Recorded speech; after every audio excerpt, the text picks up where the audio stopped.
L'hébreu moderne est une langue corrompue, tout comme l'est l'Ancien Testament. Ce sont des langues syncrétiques, des langues qui sont incohérentes, des corpus incohérents. Je l'ai montré à de nombreuses reprises. Et je vais parler aujourd'hui des incohérences de la langue hébraïque, en ce qui concerne notamment la formation de l'imparfait. L'imparfait en hébreu se sert comme suffixe des pronoms personnels, et notamment la deuxième personne du singulier.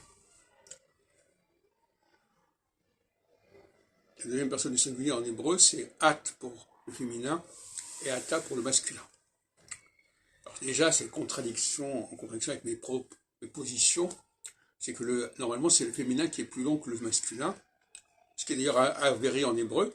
Ani rochev, je pense au présent, rochevet au féminin, donc là il n'y a pas de problème.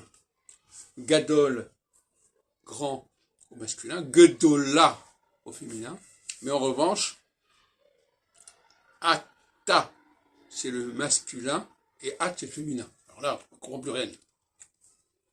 Et malheureusement, ça a beaucoup d'implications.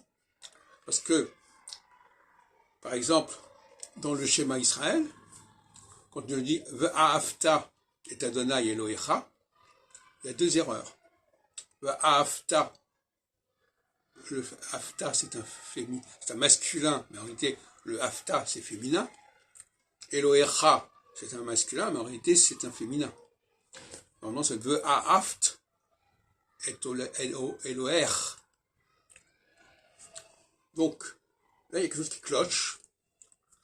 Et qui fait que cette langue n'a pas su garder sa cohérence majeure, matricielle. Et en plus, ce qui est pire, c'est qu'elle n'a pas été corrigée. C'est-à-dire que si les gens avaient une certaine rigueur, ils auraient eu le temps, depuis que l'hébreu moderne est réapparu il y a plus d'un siècle, notamment avec Ben Yehuda, ils auraient eu le temps de corriger le tir. Mais apparemment, ils font n'importe quoi. Et de la même façon, dans ce schéma Israël, le mot schéma Israël, déjà, est un problème, parce que Israël, c'est qui Israël? C'est le royaume du Nord, le royaume de sécession, le royaume ennemi. Et donc, par conséquent, je ne vois pas pourquoi on le célébrerait, sauf si c'était une injonction. Écoute Israël, attention, ne fais pas ceci, ne fais pas cela. Mais qu'on considère que ça s'adresse aux Juifs, alors là, c'est une aberration totale. Donc, il y a quand même pas mal de choses qui clochent, que ce soit au niveau de la langue, que ce soit au niveau des textes sacrés, quelque chose qui m'indispose profondément, pour dire la vérité.